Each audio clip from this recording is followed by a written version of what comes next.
About the next verses is gonna be the Isaac Brothers and Earth, Wind, and Fire.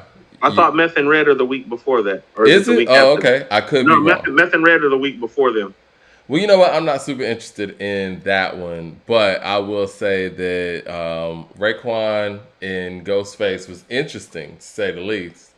And I know you say you hadn't listened to a lot of new music because of what's been going on or what hasn't been going on lately. But what do you think about the new West Side Gun that dropped? Both of them. Both of them. The Julia Lang. Julia Lang was hard, That shit is stupid hard. stupid hard. Super brief too. I hope there's like an extended clip version. It sounds like Like it I might be literally, though. no, Mike. I literally hope that that the beat fades out and he does like one of his and that the beat comes back on and he starts rapping some more, I Mike. want Like to I hear literally hope Conway it's on an that record extended too. clip. I want to hear Um, Conway on that record too. that would be nice. Yeah. TV Boy is a dope record as well. Like I was just telling you behind the scenes about 15 minutes ago, I had an epiphany listening to these two tracks, and I realized where Buffalo gets a lot of their sound from. And you were like Mob Deep, which is true. Like Havoc, and I told you how I felt about Havoc and how he's Right. inspired like this wave and this generation, like aesthetically and beat wise. But the slowed down pace of their beats and just how melodic they drop and how heavy it hits, Mm-hmm. it reminds you of Primo's best stuff circa 98 off of Moment of Truth. I'm Not with the you on that. not the sped up stuff, but the slow stuff. You know what I really thought about, Mike, and I didn't even mention this when we were talking. So what's up? Yeah, yeah. The beats that Griselda does are offshoots of what's up, of so what's up, but in a good way, In a like great in a way. really good way, in a I great way. mean, Yeah. I'm always whenever West Side drops, man, it's like his production just hits different. We're welcoming everybody in the room right now. We're gonna be talking about this Ghostface and Raekwon versus and some new music that's coming up. Pusha T said he has the album of the year. Well, I'm sorry, album of 2021. He's gonna drop the best album of 2021, and he's dropping 12 songs on it. And the fact that Pusha T is this confident about putting out a record, and he knows what Daytona was. He understands what Daytona was to the culture and the pressures of putting out an album that was that excellent. He said that he's pretty much done with most of the records. He just got to go sit down with Kanye, and they're gonna finish it up. And I'm looking forward to hearing that, man. Do you believe that Pusha T is going to drop the best album of 2021? Yes. I think you said that before the year, even. I did say that before the year Yeah. started. I did. I'm Yeah. looking forward to hearing it, man. I know initially he said that it was nothing but the Neptunes and Kanye on the project, which adds a different element. I loved everything about Daytona and how it kind of, it was just hard, man, and it was very seamless. I love the 7 song concept. It wasn't too. I mean, for a lot of people, the only criticism people had was the fact that it was short, and I don't think that's a bad criticism. That's the only thing that people could say about it. Yeah. And that's It's flawless. crazy. It's flawless other than It's that. flawless. I mean, production wise, I know Kanye doesn't get a lot of credit for the work that he did on Daytona, but a lot of that stuff didn't even sound like Kanye West. I mean, he really jumped up out of what he I normally mean, does. I mean, I think Comeback Baby, okay, the style of the chopping sounded very Kanye West. It's kind of like, Cop Shot the Kid. But stuff like Hard Piano, that don't sound like no Kanye West track.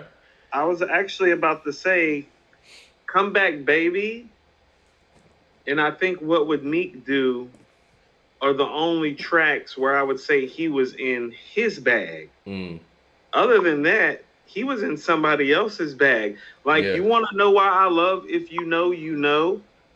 It sounds nothing like Kanye. It actually sounds like Timbaland and Pharrell made that track together. Yeah, yeah. Got it's got like the airiness that you love out of a Neptune's track, but it's got the bounce that you love out of a Timbaland track. It sounds nothing like Ye. What's it called is impressive too. Games We Play, which is my favorite song on the album. That is an impressive track, man. Um, and it's one of those that if you put it on repeat on your whatever player you got going on your phone, whatever, it goes right back into the beginning. You know what I mean? And I know Kanye did that out of design. It's like it never stops, like that loop. But real quick, we got somebody in the room. Ty's Bias Mitchell says that he got Ghostface all day in this Verzuz. What did you see? Cool. I mean, I saw Ray, but mostly because of track selection. He picked better tracks. Well, this is what we're about to do. That's what we're finding. I'm about to say, are we about to run it down? We're about to run it down. All right. I forgot my pen and paper. You got cool. All right, no. It's cool. I got you. I got pen and paper right here. We're gonna go down to it. Round one, right? No, never mind. I forgot. No, I keep pen and paper everywhere. You good? Okay. Yeah, round one. Ghostface played Special Delivery. Raekwon played Skewered on the Barbie. Who you got in that one? I got Ray. It's a better song. I think it's a better verse. I think the only thing Special Delivery has over Skewered on the Barbie, when I hadn't heard Special Delivery in a while, I was like, yeah, that beat knocking. The beat's better. I'm with you. I got Skewered on the Barbie on that one. Okay. Second round, they went Ghost Dini and Tim Bricks. I'm going Ghost Dini on that one.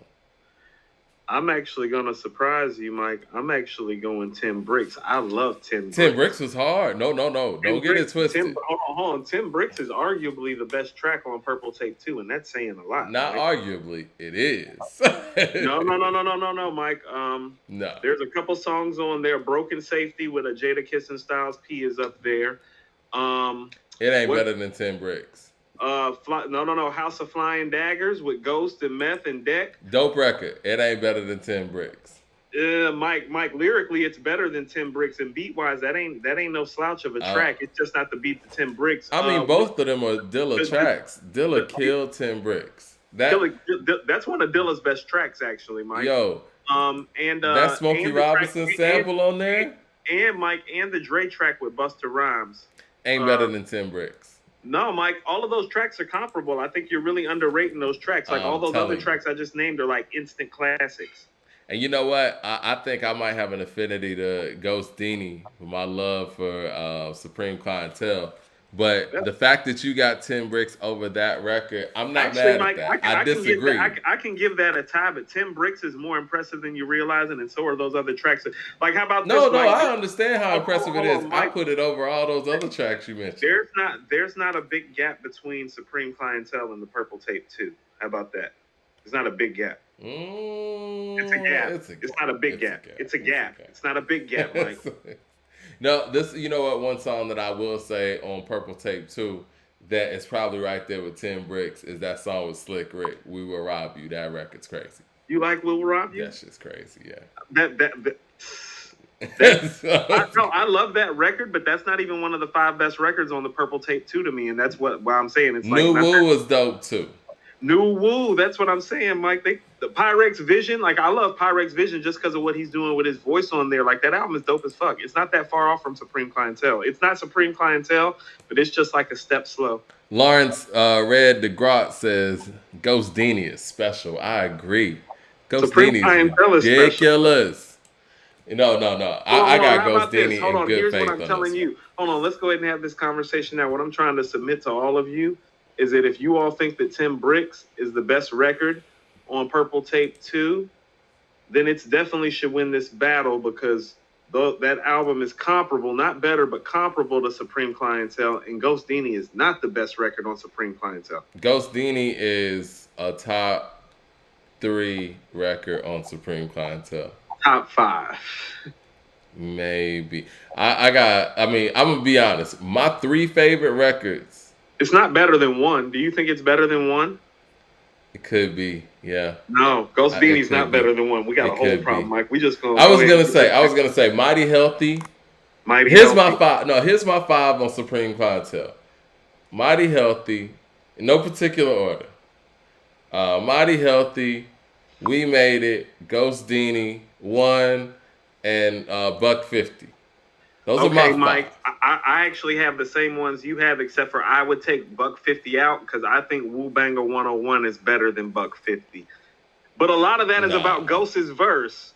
Like, Ghost's verse on there is stupid. Ghost nice. verse on Buck 50 was crazy. The one on Supercalifragilisticexpialidocious, the two verses on Wu super. Banger 101. The two verses on Wu Banger 101 are better. Because Oh also too, you're not no, expecting him to come back. You're not expecting him to come back again on Wu Banger 101. We need to I stick feel you. It's unexpected, but his verse on Buck 50 is ridiculous, man. and how about Jordan this? jump You wanna dunk know like what? Clyde Drexler, all up in the Hold on. parrot, nose numb. Real as they come. Biggie's Versace, Snow You White keep Rabbit. talking about that Hands verse, like Mike, photo Mike. man. Come on, Like, man. that verse is not that great. The verse is very hard to understand. And I'm Funeral gonna tell you love. what. Move And I'm in when gonna we tell you hug. Don't make it a habit. Hit the gym for 2 weeks. My back we all go. chiseled. Here we Elbows go. I unique told you I down meet the prefer new Redman's me. verse on there. I prefer Redman's verse on there. A lot of people do, but if you Because know it's a the better lingo, verse, Mike. no. It's a better verse. Ghost got the best verse on that And I'm record. going to tell you why I prefer Wu Banger 101. Oh, the Jizz's verse on Wu Banger 101 is stunning. Yeah. So advanced digi stance made the CD enhance. I move with the speed and strength the ants. But I'm telling you, man. Identical beat form with the bees they swarm. Incredible. Yeah. But it ain't that Buck 50 verse. Yeah, it is, Mike. No. You think too much of that Buck 50 verse. No. I'm going to give you Ghost Dini just because you're never going to stop talking about Tycho Night Glow. Listen, man. Mike, just take Ghost Dini and we're just going to keep it moving. Tycho Night Glow, Velvet Pose, special effects, high-tech armors, work you at the shows. What? You keep on talking, Mike. All right, cool. We'll go to the next. Even the best verse Ghost has on Supreme Clientele. But anyway. All right, we'll go to the next one. I got all right, so we got Fourth Chamber, and Ray played House of Flying Daggers. I think that we can all agree Fourth Chamber. Fourth Chamber. Slick with swords. Yeah. Slick with swords. Next. This one's tough, swords. Man. I mean, I know what the answer is, but Fourth Chamber. Mighty Healthy, and then Ray played Incarcerated Scarface. And Ray just took Unfortunately, Ray took that one. Yeah. That's what I mean when I mean, like, oh no, Ray just out thought Ghost on this one, because it's like, oh, you playing Mighty Healthy? He's like, because he knew, he was like, hold on, I'm not taking the L on Ghost Dini and Mighty Healthy. And that's what Incarcerated Scarfaces was there for. You know what this reminds me of, You want to know what? This was actually Ghost's first misstep, because he should have held Mighty Healthy until after Ray played Incarcerated Scarfaces. You know what this reminds me of? And, I know we're celebrating our anniversary and all that, but RZA Preem. This reminds me of RZA and Preem. I knew you were about to go there. And I feel like, Ray was RZA. The guy that should win is losing because of the tracks. Yeah. Right. Ray is RZA in this. Ray is RZA. Yeah. Yeah. All right. So the fifth song, Black Jesus, hard. And Ray played Live from New York. I think that was Ray's only misstep. Black Jesus got that one. That was one of those that could have been a tie for me, but if we're leaning, I'm picking Black Jesus. I'm a big fan of Live from New York. Ghostface, he played The Watch in round 6. Love The Watch. And Ray played It's Yours. Ray gets that one. I like The Watch better than It's Yours, but I understand why everybody picked that. Yeah, I do. I like The Watch better than It's Yours. Okay. It's Yours and Severe Punishment are my least favorite songs on disc 1 on Wu-Tang Forever. Everything else, I know everybody loves It's Yours. I know, I get it. Especially Ray's verse. I mean, Machine Gun Rap. To be honest with you, that's part of the reason why I don't like the song. I'm really not a big fan of the song after Ray's verse. He totally smashed it and set the tone, and after that, it's kind of a drop off. Truthfully, you don't like Dex verse? I don't like Dex verse like that. It's one of my least favorite Dex verse on that album. You don't like RZA's verse? It's just all right to me. Really? I don't love it. I never have. What about Ghost's verse? You can't get me the tennis court for your birthday. No, I like you said, like I'll give this to Ray, but the only reason I'm giving this to Ray is because Ray made that song for me. I really don't love hearing the song after Ray. I think everybody killed it. Even you got Super Freak Physique, like Raphael Sadiq, maybe other guys that release every day of the week. I'm not perfect, Mike. You know what I mean? I miss things, some things I just don't vibe with, you know? Dex verse was crazy. I Dex agree. verse was solid. Lawrence Dex Red verse was DeGraw said solid. Dex verse was sick. It was. Dex verse was solid, but go listen to Dex verse on, I don't know, Little Ghetto Boy, For Heaven's Sake. Yeah, just, you know, Triumph, you know. I mean, it is what it is. Well, you know. Okay. Next. Impossible. Ghost played Impossible, and then Raekwon played 100 rounds. Yeah. So Impossible. Ghost got that one. Yeah. Although 100 rounds is probably the best track on Immobilarity. That or Sneakers. What do you think about Immobilarity? Inconsistent and uneven, but it had some moments. The moments specifically are 100 rounds live from New York and Sneakers. There was one other record on there that stuck with me too. Yayo. Respectfully, does it fall in?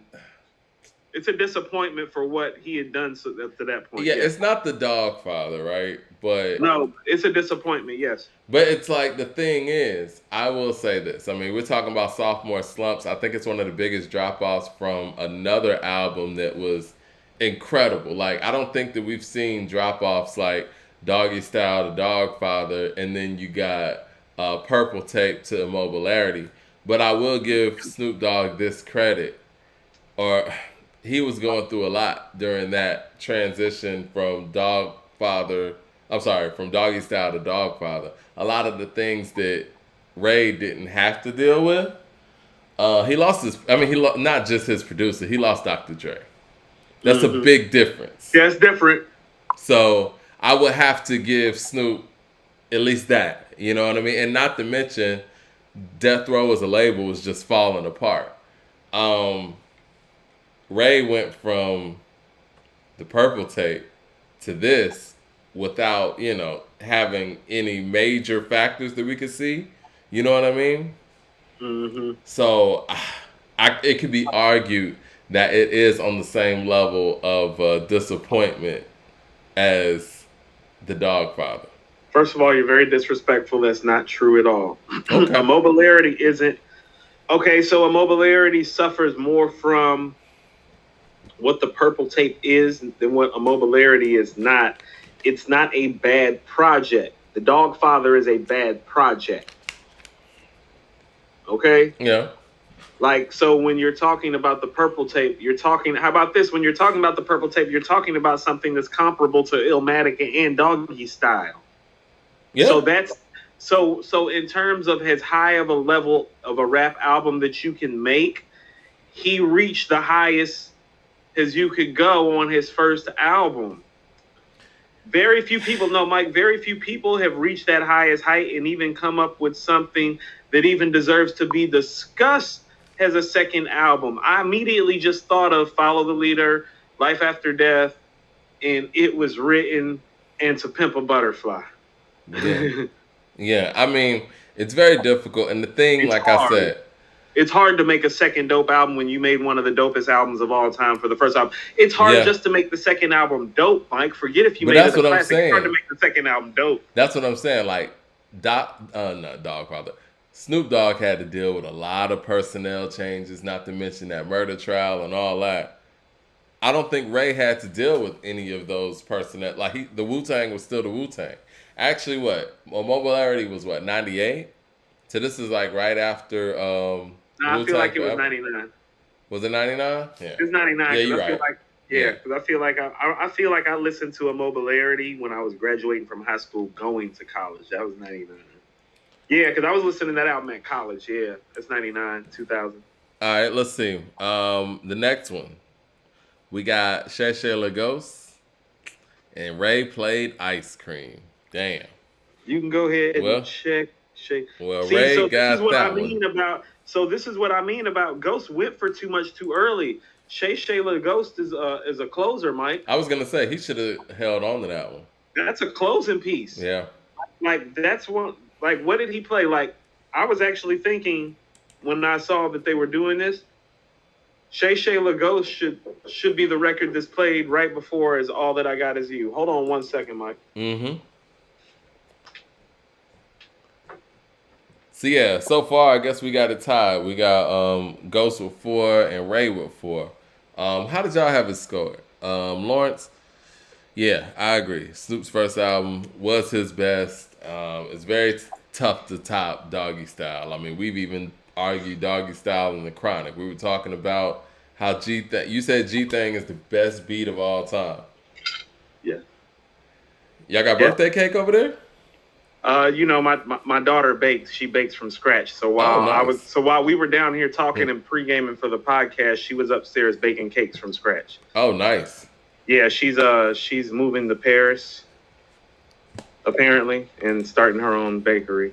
She's been baking from scratch. When is that happening?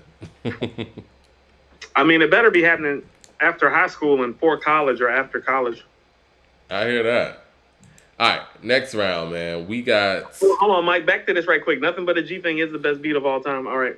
Nothing But a G Thing is the best beat of all time. I mean, like I said, it comes through the speakers different, and that was my whole argument with the whole Chronic and Doggy Style. And I think Doggy Style is incredibly produced, but when it comes to Dr. Dre, he saves a little something for himself, engineer wise and sonically on his albums.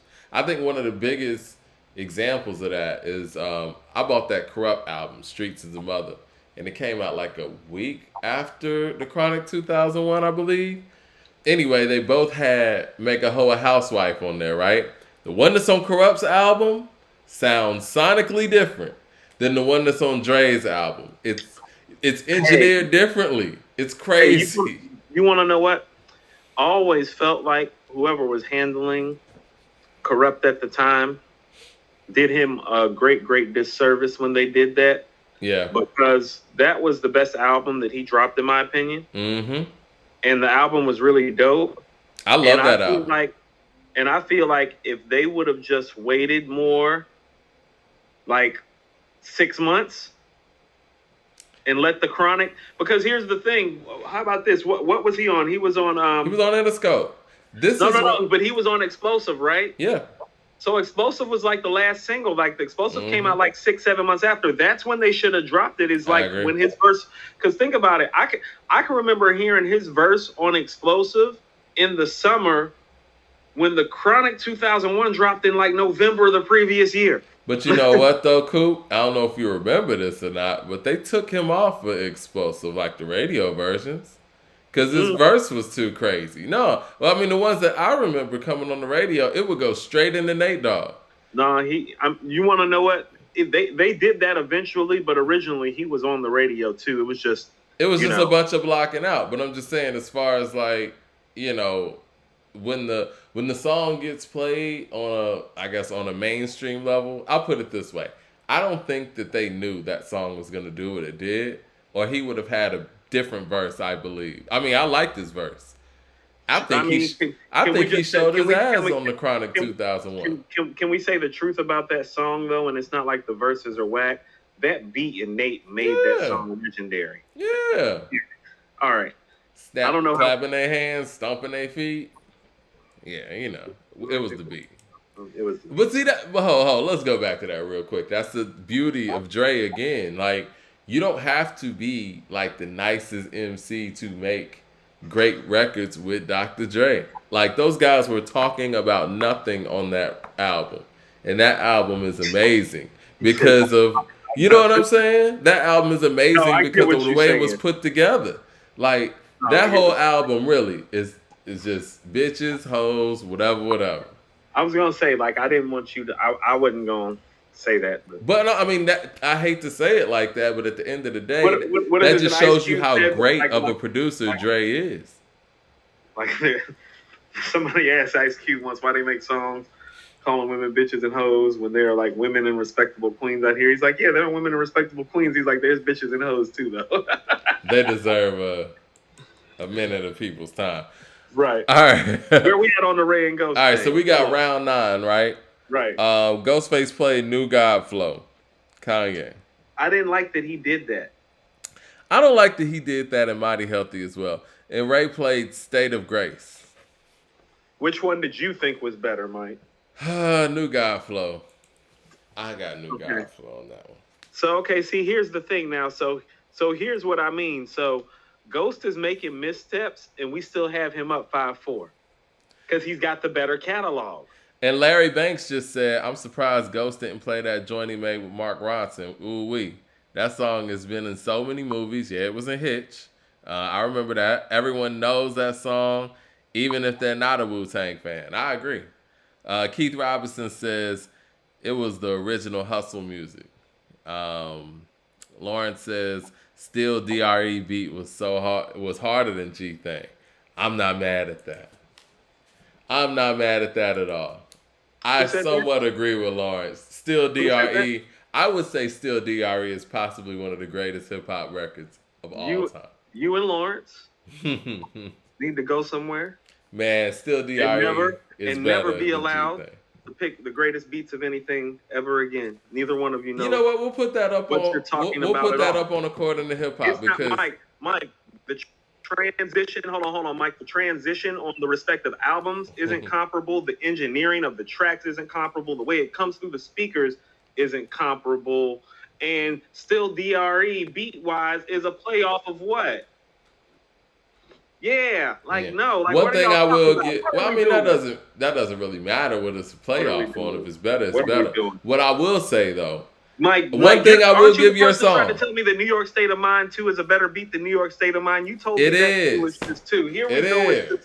So you guys, when we're picking, when we're picking best beats ever, I want you and Lawrence to step out of the room while the rest of us pick.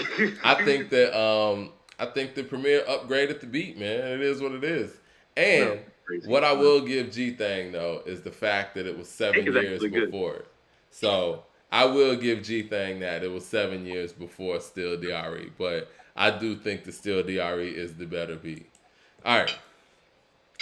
So where we at? We got Ghost up 5-4 so far, and we're going in round 10.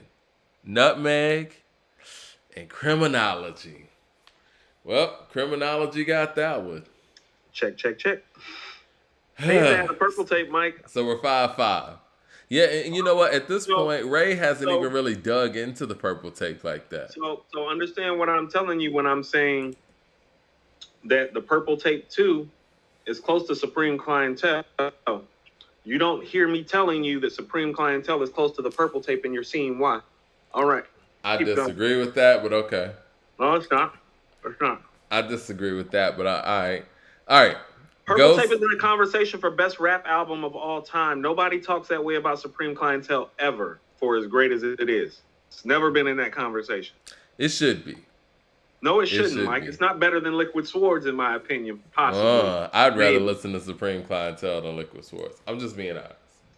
Hold on. What you'd rather listen to doesn't make it better, because then we're going to have this Good Kid, Mad City versus To Pimp a Butterfly conversation. Well, right. To Pimp a Butterfly is clearly the better album, but no, it's not, Mike. What you be listening to? You don't be riding to Pimp a Butterfly.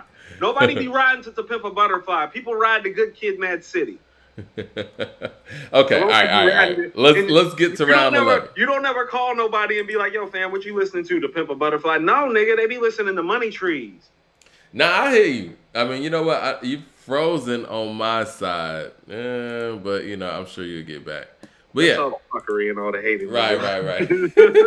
I didn't freeze you on purpose. I hear you, and I think the people hear you, but it's like your picture is like frozen. It's like you got your finger up like you're about to make a point. But yeah, I feel you though. Money Trees is a banger, and that's the one thing that To Pimp a Butterfly misses. It doesn't really have bangers like the other album did, but it's more of a conceptual piece. It's more about creating musical hip-hop theater as opposed to coming with bangers. Now, Lawrence says the Supreme Clientele is a top 10 all-time hip-hop album. I'm not mad at that. Mike Dother, hold on. Can you see me now? Can you see me now? Hold on. Let me go back. Over? Nah, you're still frozen. You want to jump back in? You want to jump off and jump back in? I do want to jump back in. I need to look you in the eye. Did this dude say Supreme Clientele is the top 10 rap album? Hold on. I'm going to hang it up and I'm going to hit you right back. No. I'm hanging up on you. Hang up on me and hit it right back. No. We'll I would feel much happier if I could hang up on you right now. I didn't say the top 10. I'm not mad at it, but I didn't say that. All right, we got to get Coop back in here because he was frozen for a minute. Let's see. Keep this show rolling. Let's see. You in there? You in there? I'm here. Yep. Boom. All right, you going now. All right. Okay. Say your piece because you hold were on, Mike. frozen No, for a don't minute. you entertain that fuckery. Let's hold on. Paid in full. It takes the nations of millions to Boom. hold us back. Illmatic, Ready Boom. to Die, Doggy Style, The Chronic, The Low End Theory. I mean, where are we at? Where are we We're at? at 7. Top 10? Mike, did We're I at bring 7. up Enter the Wu-Tang 36 Chambers? Did I bring up any Outkast albums? I personally think that Supreme Supreme Clientele is better album. than. Who in the hell? I think Supreme Clientele is better than Into the 36. I'm sorry. All right, this is the way I rank Wu-Tang albums, right? I would say... Mike, how can you in clear conscience... No. We stopping right there. How can you in clear conscience on an album that has Cream, Can It All Be So Simple, Protect Your Neck, Chess Boxing, and Wu-Tang Clan Ain't Nothing to Fuck With It on the same album and tell me that you think Supreme Clientele is better? Name 5 songs on Supreme Clientele better than the songs I just named. You're right. It ain't even a conversation. I think Supreme Clientele is not a top 10 rap album because Enter the Wu-Tang is barely a top 10 rap album. I think it's top 25. Yeah, we can do that. I think that this is what I will say about Supreme Clientele. From the year 2000 to now, I think it's top 5. In the last, so that would be the last 20 years, pretty much. Last 20 years, it's like I told you. When I heard, To Pimp a Butterfly, what did I say last week or week before? Last show. Yeah. No. When I heard To Pimp a Butterfly, I said it's the best hip hop album I've heard since Supreme Clientele. So you think Supreme Clientele is better than Pray for Paris and Daytona? Of course. Okay. Not a question. You think it's better than Good Kid, Mad City? Yes. Not a question. You think it's better than My Beautiful Dark Twisted Fantasy? Yes. Those would be the albums that come to mind off the top of my head. I think it's better than B. I think it's better than The Blueprint. I think it's better than Mad Villainy. I think you're it's better saying it's than the The best College rap. Hold on, Dropout. Mike, no. Let's back up for a second because those albums you name, I was about to say Hell Hath No Fury too, Mike. If you think that it's better than The Blueprint, if you think it's better than B, if you think it's better than Hell Hath No Fury and Good Kid, Mad City and To Pimp a Butterfly and Daytona and Pray for Paris, what you're saying is that you actually think Supreme Clientele and better than My Beautiful Dark Twisted Fantasy. Mm-hmm. You're saying that Supreme Clientele is the best rap album of the last 20 years. I would have to think even more, but yes, off the top of my head. No, Mike, we just named pretty much the best rap albums of the last 20 years. We just named the creme de la creme. We're missing some projects. Am I missing? I think it's better than Get Rich or Die Trying. I think it's... Mike, it's not like Get Rich or Die Trying in that conversation for me necessarily, but yeah. Even though I think it's a classic. Because I don't think that it compares to B in The Blueprint and Supreme Clientele when you just stand it next to it. You know, and that's the same era, same time, or Hell Hath No Fury. Super C said, "Dude on the left is tripping. Supreme Clientele is not better than 36." You know what?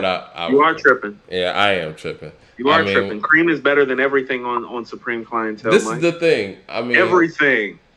I think that the classic value of 36 stands alone, right? But if we're talking about MC to MC, I think that Ghost was taking it somewhere else on Supreme Clientele. It's tough to really match an effort like 36. It's like Doggy Style or The Chronic. You can't duplicate those things. And you can't duplicate that feeling either. I had a guy, Mike, I used to work with a long time ago. His name was Mark Milley, and Mark was a brilliant guy, and he was an author too. Mark once told me about Enter the 36 Chambers. There have been albums, like definitely sound quality wise and engineering wise, that have been better. It's not a question. And there are rap albums that when you hear them are more enjoyable. But he said hip hop is about innovation. And in terms of making an innovative and great piece of work at the same time, it's one of the 2 or 3 best projects ever in that regard. And he's right. Yeah. Well, we got a gentleman down here who says, I don't want to mispronounce your name, and goodies or whatnot. He said, "Are you kidding me? Supreme Clientele better than The Blueprint?" Well, I think Jigga Jigga That Nigga Jigga and Ola Ovito takes it out of the running against Supreme Clientele, for me personally. And I think the Renegade's garbage. I mean, but that's just me. I think Eminem did his thing, but I think that the production on Renegade is trash. You don't agree with that? You like Renegade like that? I think Eminem killed it, but I think that No. Jay snapping on there. Jay Jay's sounds uncomfortable on there. no. Jay's in his bag flow wise on there. He just switching up his flow. He's talented enough to do that. Like that's one of those records that I'm gonna give to Jay because he like he didn't get murdered on that shit like people think. His delivery on there is pretty cold, especially for him doing something different flow wise than what you're used to, and for the tone of the album. It was a nice switch up on his part. He stepped outside the box. He doesn't do that often on his projects. I'm going to give him credit for that. This is my thing with Renegade. It's hard for me to listen to because the track is so terrible. It shouldn't be on that album. Like, you know what I'm saying? No. Oh, let me finish. The track is terrible. It's terrible. No, on an album like that. It's that it doesn't measure up. There's a difference between it being terrible and it not measuring matters. up. That matters. You put that track on a well-produced album like a Supreme Clientele, it sounds like trash. You put it on 2001, it sounds like trash. I don't know if Jay has rapped to a better selection of beats on one album than he did on the Blueprint. Yeah. So what you're seeing from Renegade is kind of like what we were talking about on like beat wise, like Severe Punishment on Wu-Tang Forever Disc 1. It's just like it's just not measuring up. It ain't even that, man. But if you stand it by itself in a sphere outside of that like brilliant all-time great classic album, it's an all right record. It shouldn't be on there. I mean, you can't sit here and tell me it's not trash. You can't sit here and tell me you're in a session listening to the beat for Heart of the City or listening to the beat for You Don't Know and listening to Song Cries beat and then you hit a Renegade beat and you like, oh yeah, we got to go in on that. Oh, Mike. Stop it. First of all, I'm about to speak to something right quick and you're going to be able to relate to it on some sort of level. Correct me if I'm wrong. When he made that album, he was in what we like to call the zone. Like when a shooter gets in the zone and they say that like, you know, the basket start looking like a swimming pool. It get big. He was in the zone when he was making a Blueprint. Mike, you know this from being a former recording artist. Mike, when you in the zone and you rapping your ass off, you tearing everything to pieces. And he's one of the best to ever do it. So his zone is the type of zone and the type of confidence that, hand him anything. So when you are handing him a beat that already has Eminem destroying it on it, and he's in the zone, competitively, he's taking that track, Mike. It don't even matter about the beat. He's hearing M. He's knowing he's in the zone.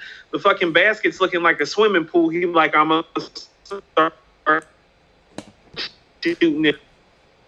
That's his competitive fire. That's part of what makes. I felt like it was a marketing thing to involve Eminem in that project in that time. Hello? I think you kind of cut out again. Hold on 1 second. You froze up for a second. You good now? Yeah, I think you're back. No, I'm here. I've been here the whole time. I've been hearing you and everything. Oh, okay, cool. That was just on my end. But yeah, I mean, I feel like that was more of a marketing thing at that time because Eminem was at his height. And I think Jay understood that he made a really important effort, and the way to actually sell this effort was more so to have one feature on it, and it be Eminem. You know, and I think also too, man, when it comes to Eminem features, especially back then, people cater more to what Eminem can do than trying to bring Eminem into what you do.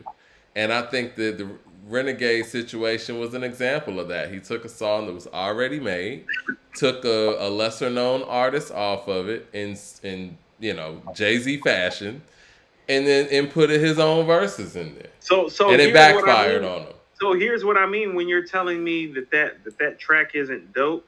When I heard the original version of Royce and Eminem going bananas on it, because Royce's verses on there are equals to M's, in my opinion, if not better. Right.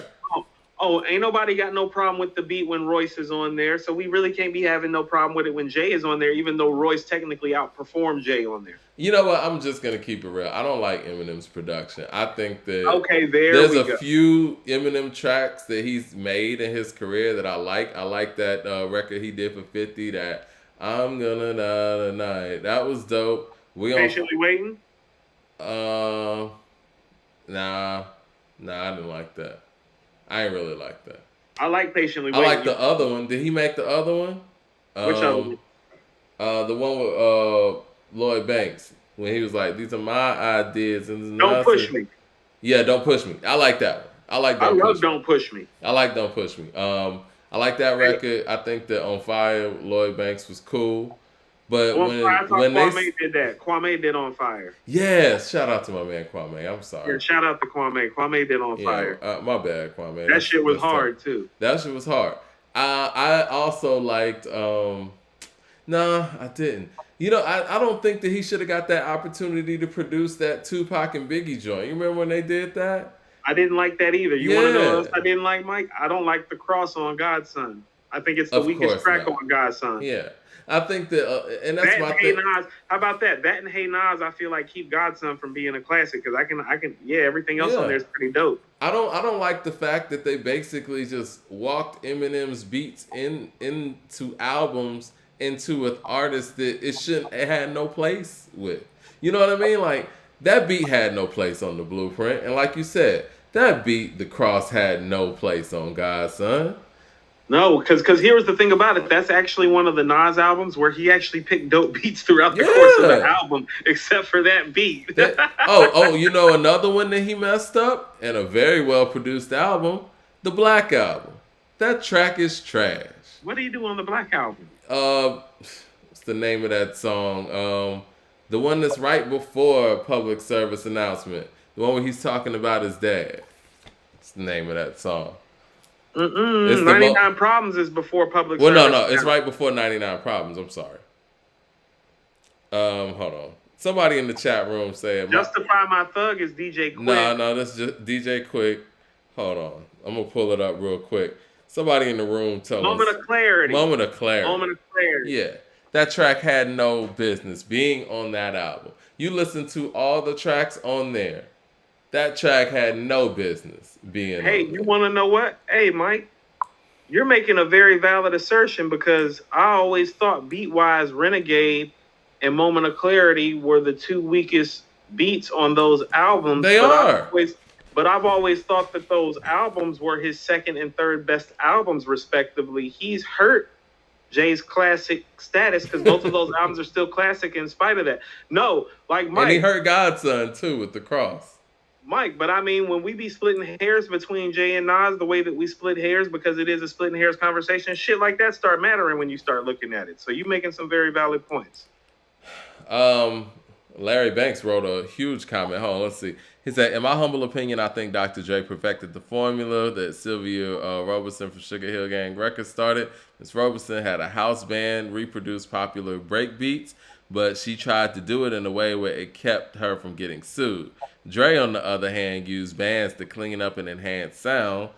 He used more samples earlier in his career, but once he got better at handling on the Dr. Dre sound, I think that he liked the flexibility the bands gave him. Yeah, I mean, that type of flexibility when you're talking about, it helps you during the engineering process too, because you're able to do way more with these individual tracks when you're tracking out a live guitar sound over, a MIDI sound that you can't really control and manipulate like that. Nerd talk for a minute though. So since we have a nerd talk and Larry bought that up, and you and Lawrence was bringing up that still DRE thing, I want you all and everybody else to understand something else about the Chronic 2001 versus the Chronic.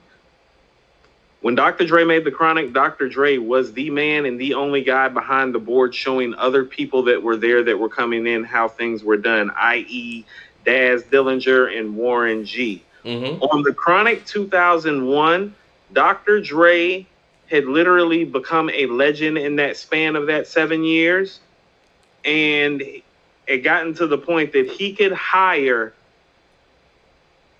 brand name legendary musicians to come in session during the Chronic 2001. Hector Elizondo comes to mind. Mm-hmm.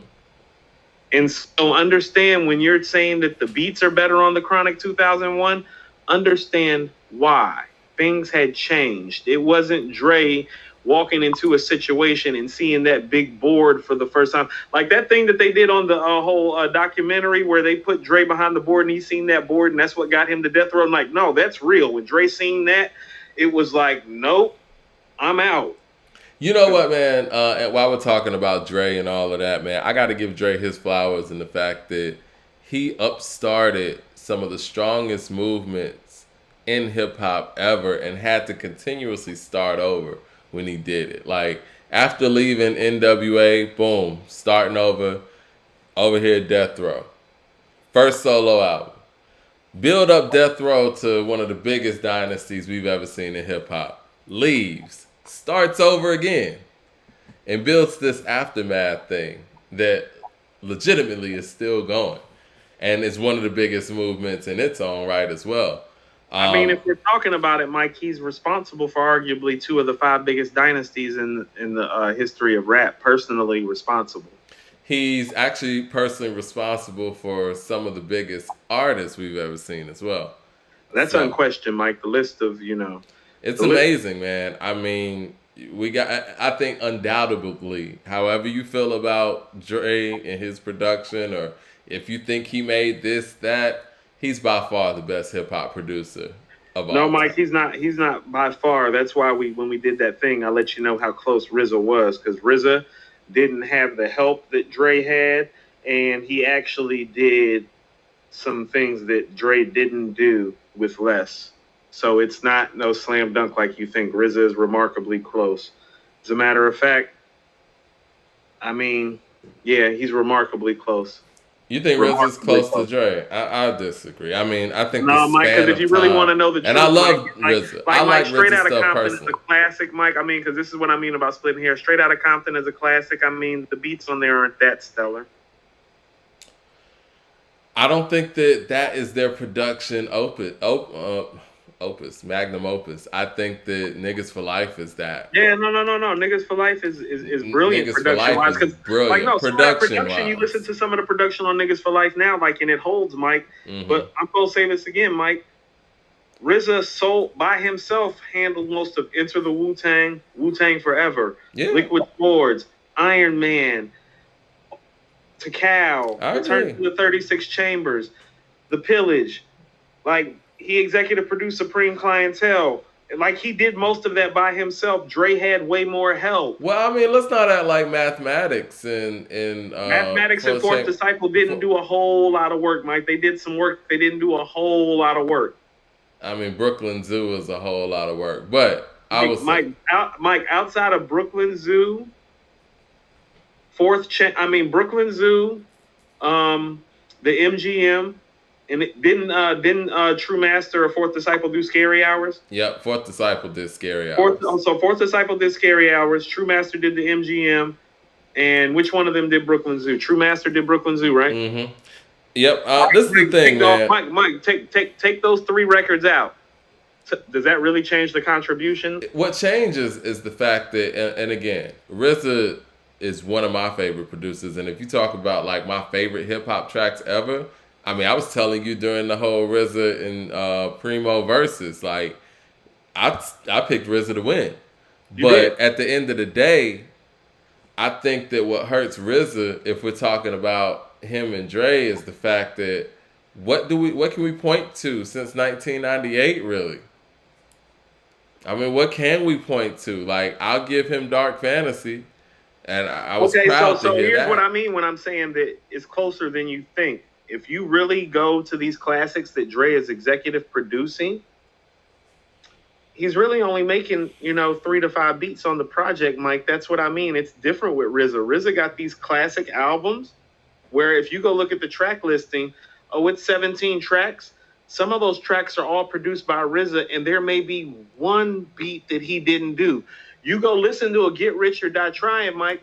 Get Rich or Die Trying is like 17 tracks. Didn't Dre only do like 4 beats on Get Rich or Die Trying? You get what I'm saying? If that. It's different. I mean, All Eyes on Me, Mike. How many tracks did he do on All Eyes on Me? 2. Yeah. How many tracks did he do on the Eminem show and on the Marshall Mathers LP? How many tracks did he do on the documentary? So he's getting credit for these classics because he executive produced them. But what I'm trying to say is that RZA got classics that he literally did all the beats on and executive produced. And outside of The Chronic and The Chronic 2001 and Doggy Style, and Doggy Style is even arguable because of Daz, he really only has 3 or 4 classics that he really did all the beats on and executive produced. Well, RZA got that, and RZA actually got more than that. So it's a conversation. He did work on the Games project. And look, this is the thing. He did 5 tracks on the documentary. No, he didn't do work. But that's what I'm saying, though. That's not doing work on a 19-track project. No, Mike. I feel you. But what I'm saying is the fact that I agree with what you're saying with RZA, but everything that you're talking about with him, it comes from a period of time, and anything after that, it hasn't been up to that level. Okay, but here's what I'm trying to express to you. Here's what I'm trying to express to you. Because of the notoriety and the money, Dre has been able to play the game differently than RZA. That's what I'm saying. Dre, because of the notoriety, stopped really taking his hands off of everybody's stuff after 2001. He ain't really been hands-on. And even the hands-on up to that, Mike, he had a lot of help. He's had more help than RZA. So when you're saying, oh, Dre produced the documentary, it's like, yeah, but no. But what has RZA produced from 2000 on? Let's just start from the year 2000. Supreme Clientele. Okay. And you know what? Mike, and then no. Since you want to nitpick about go back. We can't do. No. He didn't do everything on there. He didn't do everything on there. He didn't do everything on there. Hold on. He executive produced Supreme Clientele the way Dr. Dre has produced most of his classics post 2001. Mike, what did he make on Supreme Clientele? What did he make on there? Mike, no. Let me finish my statement. You yourself just said that Supreme Clientele is probably the best rap album of the last 20 years. Who executive produced it, Mike? Yeah, but he didn't. Yeah, he did. So you're saying. So what I'm saying is that you're saying that Dre has done this, that, and the other, and you yourself are admitting that the project that RZA executive produced is better than all those projects that Dre executive produced, because isn't Supreme Clientele better than the documentary and Get Rich or Die Trying and the Eminem show and the Marshall Mathers LP? Aren't those his modern day classics? But you're naming a lot of albums. Answer my question. Is it better? It is. But we're talking about one album and you're naming multiple albums. What do you have after Supreme Clientele? But what I'm saying, no, Mike, everything that he has before is technically better because he did all the beats. That was a long time ago, man. I'm sorry, man. I mean, Mike, I'm sorry. Like you're giving, and I hate that we're saying this about Dre, but you giving him a lot of credit for throwing cats 3 to 5 tracks when RZA got classics that he did every fucking beat on. Go show, Mike, how many classics does Dr. Dre have where he handled 95% of the production? Listen. No. Answer my question. How many? And go name the albums, and we gonna see who's really dated on handling production on albums. I mean, 2001 was after everything that RZA did. The help that he had on 2001, though he got credit, is astronomical. He literally had 6 to 7. Mike, he had 6 to 7 people in the studio daily. Mike, he was walking into the studio and people were already in there playing. So Supreme Clientele is the last. I've heard the stories. 2000 got made with him. Mike, he was Quincy Jones during 2001. Yeah. He had a team of people making stuff. He was orchestrating at that point. He was not making the beats like that. Well, what have those team of people been able to make without him? Mike, I want you to name the classics that Dr. Dre had where he handled 95% of the production by himself. Why does that even matter? Because I can show you. Because I can show you where RZA's made more albums like that than he has. Go ahead. He has the work that you think that he has. No, I mean, we're gonna go through 1995. No, Mike. I want you to name the albums that he's handled 95% of the production, because I hate to be the one to break it to you. It's about to be brief. It's about to be Niggas for Life and The Chronic. 2001. He didn't handle most of the production on 2001. That's what I'm trying to tell you. Scott Storch, Hector Elizondo, Mailman. He didn't handle 95%. I said 95%. Mailman, Scott Storch, Hector Elizondo. They were there every fucking day, Mike. Okay. So So yeah, RZA, we're gonna talk Mike, about. Daz was there for Doggy Style and All Eyes on Me. He didn't handle 95%. He ain't carried the weight like you think. Does But you want RZA to know have who any has carried the production weight? outside of the Wu Tang Mike, members? can I interest you in Enter the Wu Tang 36 Chambers? Can I interest you in Only Built for Cuban Links? Iron Man, Liquid Swords. I just gave you 4 where he handled 95%. Dre don't have that. Now So it's a conversation. Now does RZA have any production outside of the Wu Tang? No, you want to know what? That was kind of a two-way street, Mike. And I want you to understand something about how great RZA was for them. He was so great, and their projects were so great. They never really had much of a reason to source out, and neither did he. Well, when you got Ray, Mike, why didn't he continue making that album? No, Mike. When you got Ray, Ghost, and Meth at your disposal in their prime, are you really reaching out to other guys asking them to rap? No, probably not. But those guys still make albums, and he's not producing any of their stuff. I mean, Mike. You seen the documentary. Those are personal choices. Mike. Well, who does he produce for? Mike, but you can't change what he's already done, and the fact that he's actually put more work in and Dre on classic albums. He had a great time period, and I love RZA, and I think that his Mike, he didn't have a great time period, Mike. He had the greatest time period in the history of rapper producers ever had, and it exceeds Dre's. I'm sorry. I think that when you Dre's winning a longevity race. He's not really winning the bar for bar, beat for beat production race, because the only thing that he made production-wise by himself from beginning to end that sounds great is Niggas for Life and The Chronic. I'm going to say that again. The only thing he made from beginning to end that sounds great by himself is The Chronic and Niggas for Life. Mike. So are we shitting on Quincy Jones now?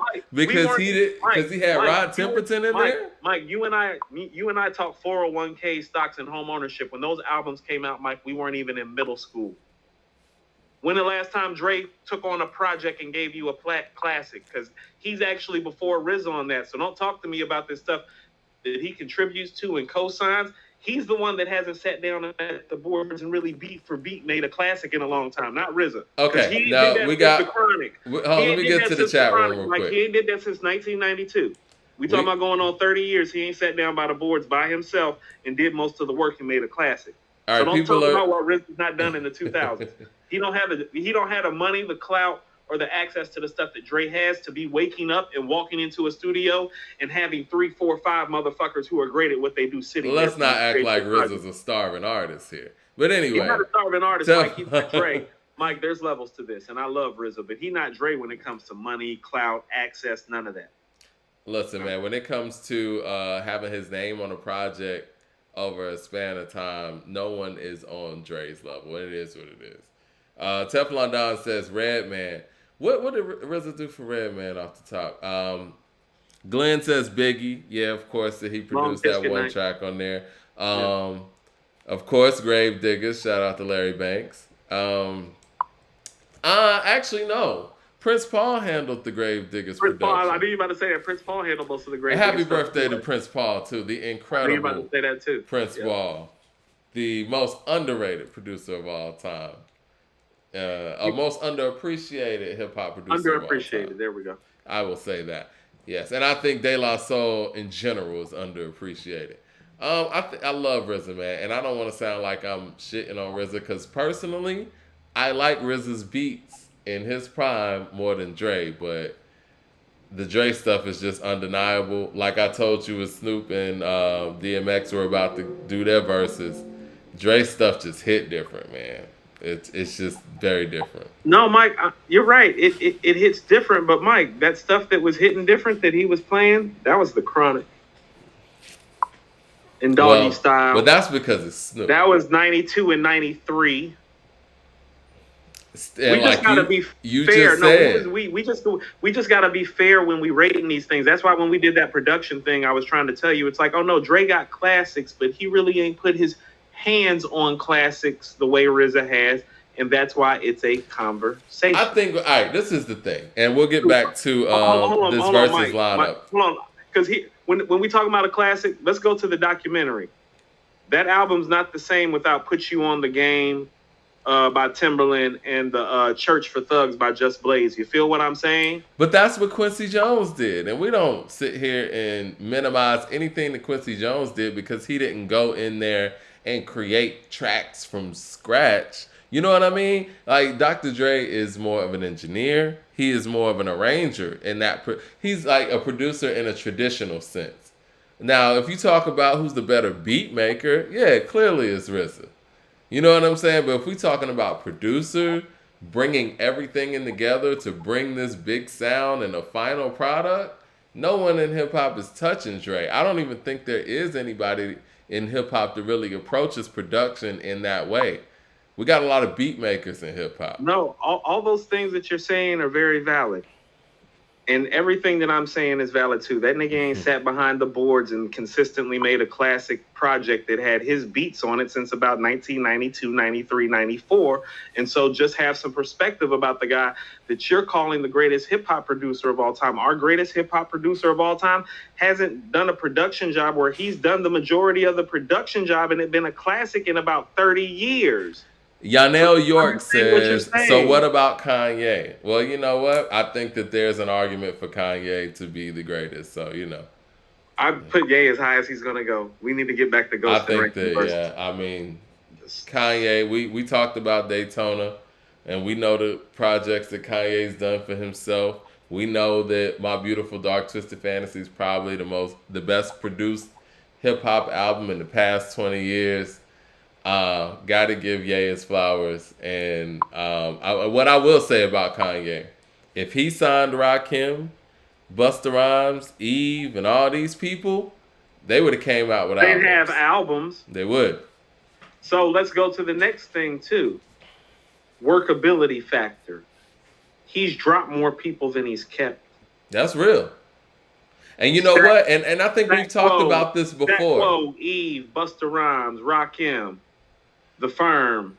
I think we've talked about this before, and I would rather have the Kanye and Dre conversation because Kanye works with a lot of different people, and Dre kind of does that too, where RZA kind of stays in that Wu-Tang chamber, so it's kind of unfair in that sense. But if we want to talk about this Kanye and Dre thing, the fact that Kanye will go out there and take on seasoned artists, new artists, and they all get that same treatment, and he got classics with all of that. Whereas Dre works a lot better with newer artists, where he can mold them, have them do what he likes for them to do on his tracks. Where Kanye can go and bring the best out of you. So here's what I mean when I say this. Okay, so let's look at this right quick. And I can probably write this down right quick. Mm-hmm. Let's look at what's the last classic album that RZA executive produced where he did most of the beats? Would that be Iron Man, Wu-Tang Forever? Wu-Tang Forever? Did he do most of the beats on Wu-Tang Forever? Yeah, I mean, outside of Scary Hours, I think Scary Hours is Fourth Disciple, and the MGM and Heaters is True Master. Everything else is RZA. I think Fourth Disciple may have did another beats. They did a lot on there. Who? I said Fourth Disciple and True Master did a lot on there. No, they didn't, Mike. It was like 2 and 2. Okay, well, all right. Let's just say that then. Let's just say Wu-Tang Forever. So Wu-Tang Forever has how many tracks on altogether? Like 25. So let's say RZA did 20 beats on there, right? Mm-hmm. Okay, Mike. We about to go down the classic album since 2001 that Dre's been part of, and this is what I'm talking about. You gonna be hard pressed to find 20 Dre beats on the rest of the classic albums. What about the Bobby Digital album? What about the Bobby Digital album? That was 98. What? What about the Bobby Digital album? That was 98. Wanell York brought that up. Hey, Mike, I like that album. I think that's a solid album. It's definitely not a classic, but I love the beats on there. What he did on there, is very comparable to what Neptunes does with Nerd. I agree. It's like, all your innovative, quirky shit's right here. Mm-hmm. Right. Kiss of the Black Widow with ODB. Mm-hmm. NYC is everything. Yep. Yo, Meth killed that shit. Domestic violence. Mm-hmm. Yeah, I remember that. What was that? Holocaust. Is Holocaust on there? Yeah, Holocaust is on there. Yep. What was it? Mosquito, something like that. You know what I'm talking about. Yeah. Yep.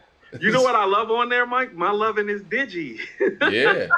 My Lovin' Is Digi was the shit. Johnny O. Okay. York also said you could put Kanye in a room by himself and he'll come out with a jewel, and that's real. That's what Daytona was. RZA. So okay, Mike. So he produced 20 tracks on Wu-Tang Forever. How many tracks did Dr. Dre produce on the documentary?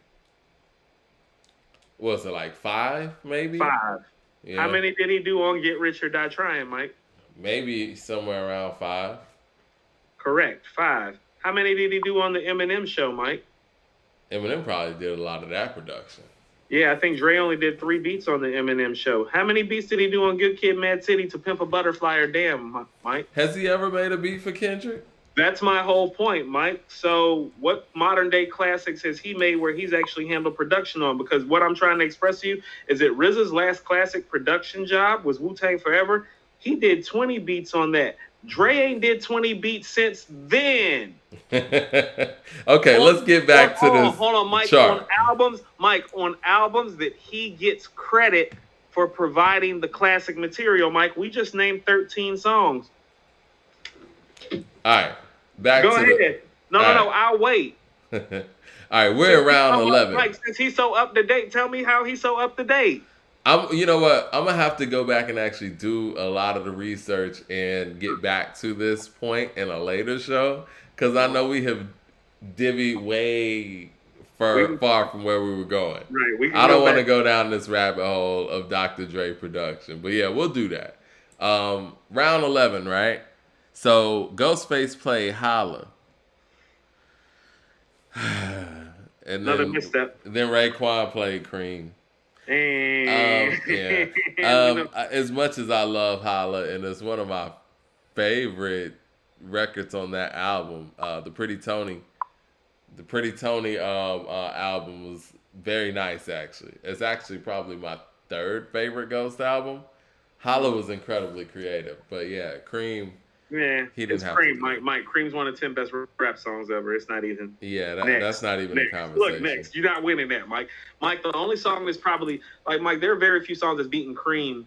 Like period. Like yeah, nothing but a G thing. Dear Mama, One More Chance. I picked Cream over those. I would say Shook Ones Part 2. I might rap song Get Rich or Die Trying, so he's actually down 1. Okay?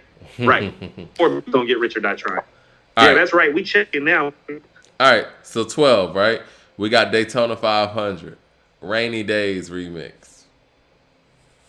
Daytona.